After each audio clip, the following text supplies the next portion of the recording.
wrong way drivers, semis blocking lanes. I've almost run into cars going the wrong way. Neighbors near the Central 70 project have had enough with the current road closures and are demanding safety upgrades for their streets. Too many kids are out. There's been a lot of them that have almost gotten hit. 9 out of 10 Coloradans are immune to the Omicron variant.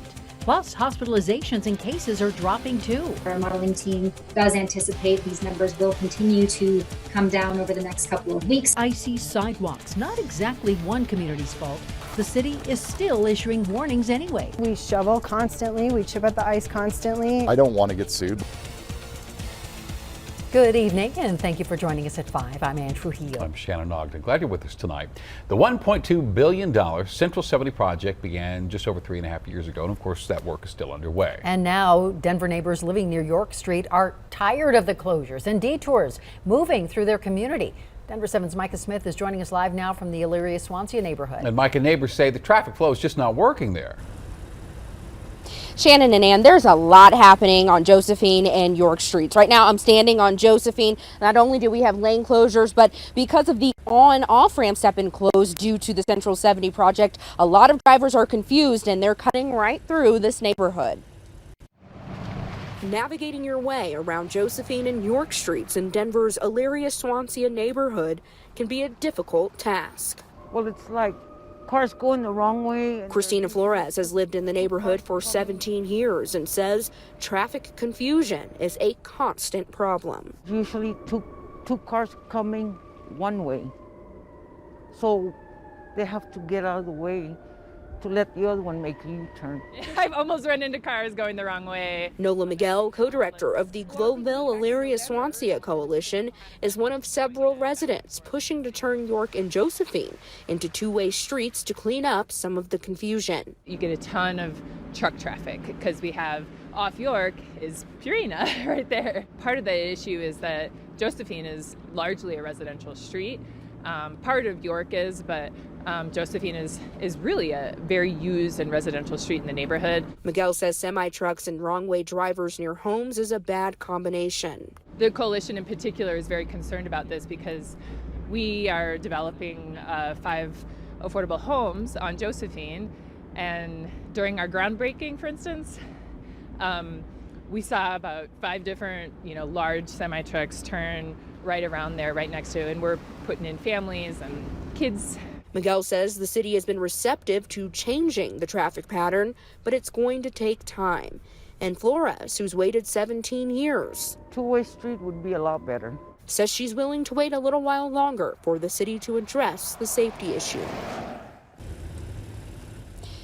We reached out to the Department of Transportation but haven't heard back yet. Nola Miguel says her organization has also been in touch with the department, and they say they're willing to take a closer look at the issue but want to wait for construction to wrap up to conduct a traffic study. Reporting live in Elyria-Swansea, Micah Smith, Denver 7. It must be so frustrating. Micah, thank you for that. Crews on the Central 70 project are making good progress on opening a new tunnel for the eastbound lanes. That tunnel is being built next to the current one between Clayton and Columbine.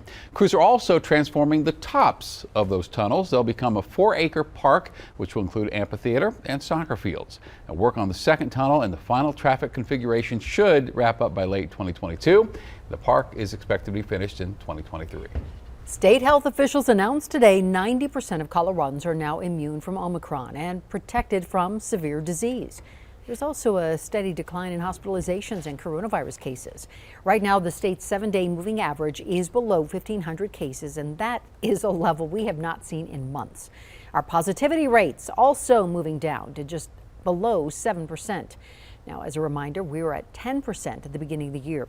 Today, Colorado also ended emergency guidelines designed to ensure that hospitals and ambulances could take care of the most sick or injured patients while tending to a surge of COVID-19 patients.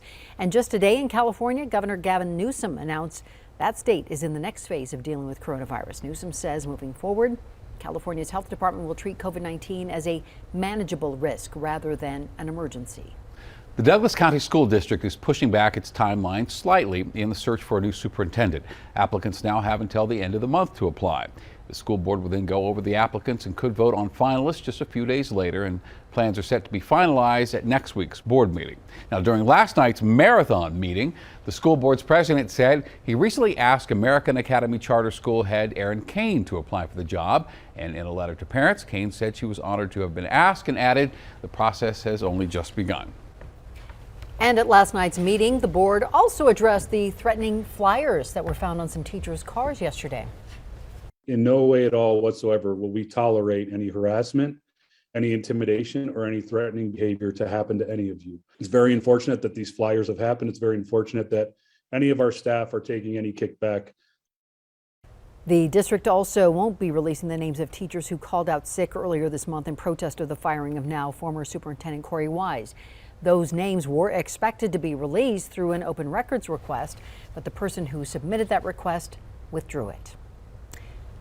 Well, the snow is melting off sidewalks in Colorado after yet another winter storm. Of course, if the snow doesn't melt, it is up to homeowners to shovel away. But for multiple communities in Aurora, their sidewalks get covered in a layer of ice because of poor drainage. Denver 7's Bayan Wang joins us live at 5. And Bayan, you covered these South Aurora neighborhoods before, and now people are getting those warnings that they might be fined because of the ice.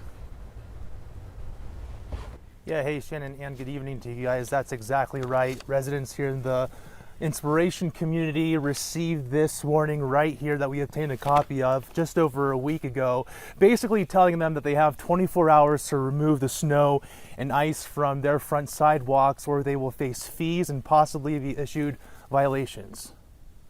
10 homeowners down this street received the same notice. Almost immediately after, The whole side of the street was outside chipping at ice with their ice chippers, with axes, with ice scrapers, snow shovels, you name it, flamethrowers. nearby residents say it's unfair, claiming this is a problem Aurora created.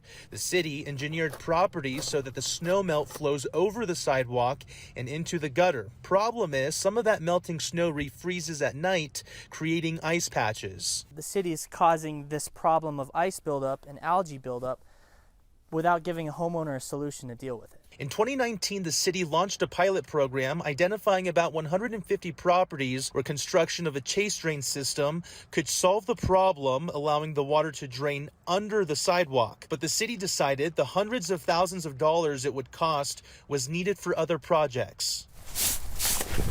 I'm a handy guy. My thought was, all right, I'll get a concrete saw, I'll install it over a weekend and do it myself.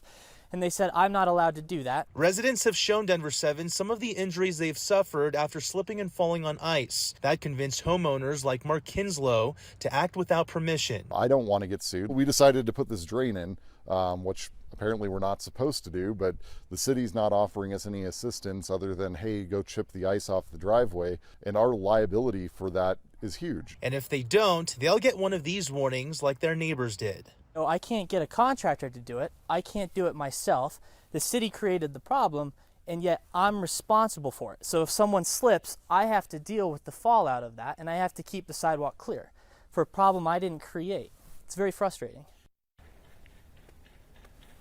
And that frustration was apparent with many of the residents we spoke to here. So we reached out to the city of Aurora and asked them just how many of these warnings they placed on doors this year in their jurisdiction. Those stats weren't readily available, but they did tell me that if there was a resident that wanted to install a chase drain, they would have to hire a contractor who would have to be both licensed and bonded with the city of Aurora. And even if they are, they would still need to apply for a permit to perform that job. Right now we are trying to get around to other residents because we know these warnings weren't just placed on these 10 doors here. Back to you, Ann. Yeah, we certainly get their frustration. All right, Brian, thank you. And don't forget, you can be fined if you don't shovel your sidewalks within 24 hours after it stops snowing. The city of Denver says it's done more than 3,700 inspections for sidewalk snow so far this year. And of those inspected, 160 homeowners didn't clear their sidewalks after the warning. And those homeowners were fined $150 each. good news, warmer for the weekend, but watch out for early next week. We get a lot of people that come in here and they have no clue what Colombian food is. Looking for a new dinner spot? Got a lot of flavor, but not the heat. One Denver location is serving up fresh empanadas and arepas daily. What bread is to Italians, arepas are to Colombians. And Colorado's own Michaela Schifrin shows us the pressure she's faced in the Olympics. She's holding her head high. I don't understand it, but there was so much positive that's happened in the last couple weeks.